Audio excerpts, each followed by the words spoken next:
Hello बच्चों, मैं आप सभी के सामने लेकर आ चुका हूँ क्लास 10 सीबीएसई और स्टेट बोर्ड्स का मोस्ट इंपोर्टेंट क्वेश्चन, जो कि है prove that root 3 is an irrational number. यानी आपने इस क्वेश्चन में रूट 3 को एक इरेशनल नंबर प्रूव करना है। तो इसको इरेशनल प्रूव करने के लिए सबसे पहले हम अज्यूम कर लेंगे कि रूट 3 आपका रैशनल नंबर है, और अपनी अजम्पशन को बाद में हम गलत प्रूव करेंगे, जिससे कि आपका ये प्रूव हो जाएगा कि रूट 3 एक इरेशनल नंबर। चलिए स्टेप बाय स्टेप आपको बताऊंगा कि इसको सॉल्व कैसे करना है। तो सबसे पहले मैंने यहाँ पर लिखा है let us assume that root 3 is a rational number. इसका मतलब क्या है कि मैंने सबसे पहले अज्यूम कर लिया कि रूट 3 कैसा नंबर आपका रैशनल नंबर है, और अगर ये रैशनल नंबर है तो so we can write it in the form of p by q। Rational number को हम किस फॉर्म में लिख सकते हैं? p by q के फॉर्म में, जहां पर आपका where q is not equal to 0, जो कि कभी q किसके बराबर नहीं होगा? आपका 0 के बराबर नहीं होगा। अब इसी स्टेटमेंट को मैथमेटिकली लिखते हैं, तो मैंने आपको लिख दिया कि हम रूट 3 जो है हम इसको p by q के फॉर्म में लिख सकते हैं। जहां पर यहाँ पे स्पेशल कंडीशन इसको आपने इंडिकेट करना बिल्कुल जरूरी है, नेसेसरी है। यहाँ पर क्या लिखा है? p और q क्या है आपके कोप्राइम नंबर। तो कोप्राइम नंबर क्या होते हैं? ऐसे नंबर्स जिनके अगर आप कॉमन फैक्टर निकालोगे तो कॉमन फैक्टर में आपको केवल 1 दिखेगा। यानी अगर आप इन दोनों का HCF भी निकालोगे तो HCF भी आपको क्या देखने को मिलेगा? आपका 1। ठीक हो गया। अब दूसरा स्टेप आता है कि ये जो आपको इक्वेशन दिख रही है, जो आपको इक्वेशन दिखी यहाँ पर, इसका आपने क्या करना है? स्क्वायर कर देना है। तो स्क्वायरिंग बोथ साइड, जब हम स्क्वायर करेंगे बोथ साइड तो आपको कुछ ऐसा टर्म लिखेंगे आप, और इसमें क्या हो जाएगा? अगर आप रूट 3 का स्क्वायर करेंगे तो स्क्वायर से रूट कैंसिल हो जाएगा, तो यहाँ पर आपकी वैल्यू कितनी आ जाएगी? 3। ठीक है। और यहाँ पर आपने पावर एक्सपोनेंट में पिछली क्लास 9 में देखा होगा कि अगर आप इसको एक्सपेंड करते हो तो आप इसको इस फॉर्म में लिख सकते हो, p का स्क्वायर और q का स्क्वायर। ठीक है। अब यहाँ पर हम क्या करेंगे? क्रॉस मल्टीप्लाई करेंगे और इसको इक्वेशन के फॉर्म में कन्वर्ट करेंगे। तो यहाँ पर हमने q की मल्टीप्लाई आपकी 3 से करी, क्रॉस मल्टीप्लाई करके तो आपका कुछ ऐसा इक्वेशन बना।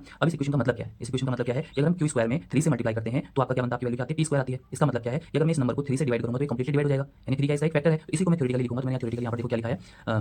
From our equation we can say that p square is divisible by 3। अभी मैंने आपको एक्सप्लेन किया कि p स्क्वायर 3 से क्यों डिविजिबल है। ठीक है। और इसका मतलब क्या होगा कि p भी किससे डिविजिबल होगा? आपका 3 से। आपको ये स्टेटमेंट कैसे लिख दिया? तो आप अगर अपनी बुक को देखोगे तो बुक में आपको थ्योरम 1.2 में देखो यहाँ पर साफ साफ लिखा हुआ है कि let p be a prime number if p divides a square then p divides a where a is a positive integer. ये आपकी थ्योरम है। ठीक है। और इसी थ्योरम के अकॉर्डिंग हमने लिखा है यहाँ पर p की जगह पे क्या है? 3। अगर 3 जो है एक प्राइम नंबर है, तो अगर 3 p स्क्वायर को डिवाइड कर रहा है तो जाहिर सी बात है कि 3 p को भी डिवाइड करेगा। ये मैंने अपनी तरफ से स्टेटमेंट लिखा आपकी बुक में, ये थ्योरम 1.2 आप इसको अच्छे से देख सकते हो। उसके आगे हमारा क्या प्रोसेस रहेगा? स्टेप 3 में क्या है कि p स्क्वायर तो हमें पता है, p स्क्वायर 3 और q स्क्वायर की मल्टीप्लाई करने पर बन रहा है। ऐसे ही जो p नंबर है वो भी तो 3 में कुछ मल्टीप्लाई करके प्रकार, अगर आप 3 में किसी नंबर c से मल्टीप्लाई करते हो तो तब जाके आपका क्या बनना होगा? p। यहाँ पर मैंने लेट किया। अब इस p की वैल्यू को हम इक्वेशन नंबर 1 में पुट करेंगे। अब इक्वेशन नंबर 1 में जब हमने पुट करा तो यहाँ पर p स्क्वायर की जगह क्या आ गया? 3c का स्क्वायर। ठीक है। अब यहाँ पर 3 की स्क्वायर एज इट इज लिखा हुआ है, और यहाँ पर 3 का स्क्वायर कितना होता है? 9, और c की पावर 2 एज इट इज आ गई। अब यहाँ से हमने q स्क्वायर की वैल्यू निकाल दी, तो यहाँ पर 3 से अगर आप 9 को डिवाइड करोगे तो कितना आएगा? आपका 3। तो आपकी फाइनल इक्वेशन क्या बनी आपकी? तो आपकी फाइनल इक्वेशन कुछ इस प्रकार बनी है, q square is equal to 3c square. अभी बिल्कुल इक्वेशन नंबर 1 की तरह आपका इक्वेशन बन चुकी है। आप इससे क्या कंक्लूजन निकाल सकते हो? क्या पता चला आपको इस स्टेटमेंट से कि अगर हम 3 से इस c स्क्वायर मल्टीप्लाई करते हैं तब जाके हमारा क्या बनेगा? आपका q स्क्वायर। इसका मतलब है q स्क्वायर का एक फैक्टर क्या होगा? आपका 3। यानी अगर मैं 3 से q स्क्वायर को डिवाइड करूंगा तो कंप्लीट डिवाइड हो जाएगा। तो मैंने यही स्टेटमेंट के फॉर्म में लिखा है, from equation 2 we can say that q square is divisible by 3। और अभी थ्योरम 1.2 के अकॉर्डिंग क्या है कि अगर